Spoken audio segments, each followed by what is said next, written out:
Two sound story. আজকে সকালে ঘুম থেকে উঠে দেখলাম আমার টবের গাছগুলো একদম শুকিয়ে গিয়েছে। তো যেই ভাবা সেই কাজ, বললাম যে নতুন কিছু গাছ কিনবো। নার্সারিতে যাওয়ার আগে ভাবলাম যে কিছু রান্না কমপ্লিট করে ফেলি। অনেক গরম ছিল, তাই ভাবলাম যে একটু মিষ্টি কুমড় দিয়ে টক রান্না করি। মিষ্টি কুমড় আর কাঁচা আম দিয়ে মাখিয়ে কাঁচামরিচ, পেঁয়াজ, একটু রসুনের পেস্ট, লবণ, চিনিটা দিয়ে একটু মাখিয়ে একটু টক রান্না করলাম, বসিয়ে দিলাম চুলায়। এটা রান্নাটা খুবই ইজি। তা করার পরে চলে গেলাম অন্য একটা রান্নায়। তেল গরম করতে দিলাম কড়াইতে। এটা খুবই সিম্পল একটা রান্না, যেটা হলো মুরগি দিয়ে আলুর ঝোল। বাচ্চারা খুবই পছন্দ করে, রান্নাটা করা খুবই সোজা। তেল গরম করে মুরগির পিসগুলো ঢেলে দিলাম হালকা একটু ভাজার জন্য। এর আগে মুরগিগুলো একটু লবণ আর হলুদ দিয়ে মাখিয়ে নিয়েছিলাম। যাই হোক, একটু ভেজে নেই আস্তে আস্তে। ভেজে বেশি শক্ত করে ভাজবো না, খুবই হালকা করে ভেজে নেব। ভেজে এই যে নেড়ে চেড়ে তুলে নিব আর কি।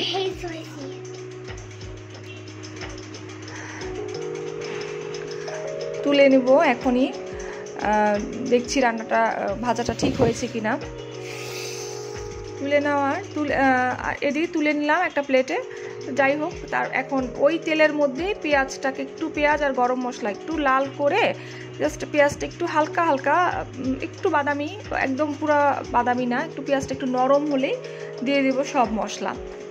যা যা মশলা দেই তরকারিতে, আদা, রসুন, হলুদ, মরিচ, এই তো এগুলো মশলা সব দিব। দিয়ে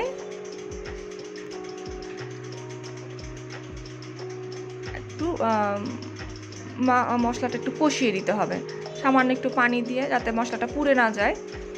সেজন্য একটু মশলাটা কষিয়ে নিতে হবে। হ্যাঁ, আদা, রসুন, মরিচ, ধনিয়া গুঁড়া দিয়ে একটু নেড়ে চেড়ে একটু মশলাটা কষিয়ে নিচ্ছি। পরিমাণ মতো লবণ, একটু পানি দিলাম যাতে মশলাটা পুড়ে না যায়। আগে একবার বললাম। তরকারি চুলার আঁচটা একটু কমিয়ে নিলাম। এখন মশলাটা কষানোর পরে আমি সবগুলো ভেজে রাখা মাংসগুলো সব ঢেলে দিচ্ছি মশলার মধ্যে।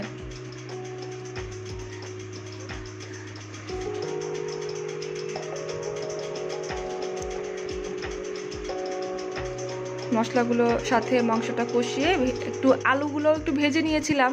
আমার কেন যেন আলু ভেজে নিলে ভালো লাগে খেতে, আমার বাচ্চারাও খুব পছন্দ করে। তো এই যে কষিয়ে নিলাম। কষিয়ে নেওয়ার পরে এখন এখানে সামান্য গরম পানি দিয়ে দিব। গরম পানি দিলে তরকারিটা স্বাদ আসে একটা।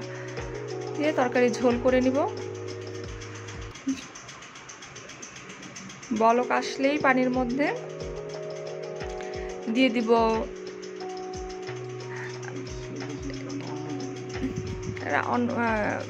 বলক আসলেই তরকারিটা হয়ে যাবে। তারপরে আমাদের অন্যান্য কাজ কমপ্লিট করে আমি আর আমার ছেলে নিহাল বের হয়ে গেলাম নার্সারির উদ্দেশ্যে। যেই ভাবা সেই কাজ, নার্সারিতে যাচ্ছি। এই যে নার্সারিতে এত সুন্দর সুন্দর গাছ, আমাদের বাসার পাশেই ছিল নার্সারিটা। গাছগুলো গাছ দেখলে এমনিতেই আমার মাথা নষ্ট হয়ে যায়। গাছগুলো কয়েকটা একটু ভিডিও করলাম, গাছগুলোর করে কয়েকটা গাছ পছন্দ করলাম। আমার এই মুহূর্তে খুব ইনডোর প্ল্যান্টের দরকার। আউটডোর প্ল্যান্ট প্রচুর আছে, একদিন আপনাদের সাথে সব শেয়ার করব আউটডোর প্ল্যান্ট কী কী আছে। এখন বর্তমানে ইনডোর প্ল্যান্টগুলো দরকার। কয়েকটা গাছ একদম মরে গিয়েছে, তো দেখছি কি কি নেওয়া যায়। দেখলাম এখানে সবই আউটডোর প্ল্যান্ট। তা ইনডোরও আছে। ইনডোরের কালেকশন খুব একটা যে ছিল তাও না, আমার খুব ভালো লাগছিল গাছগুলো দেখে। এই যে কয়েকটা ইনডোর প্ল্যান্ট নিয়ে এই যে বাসার উদ্দেশ্যে আমি আর নিহাল রওনা দিলাম। রাস্তায় কাজ হচ্ছিল দেখে এখানে রিক্সা আসছিল না, বেশ খানিকটা পথ হেঁটে যেতে হয়েছিল। Thank you. আরেকদিন শেয়ার করব আমরা কি কি গাছ কিনেছি।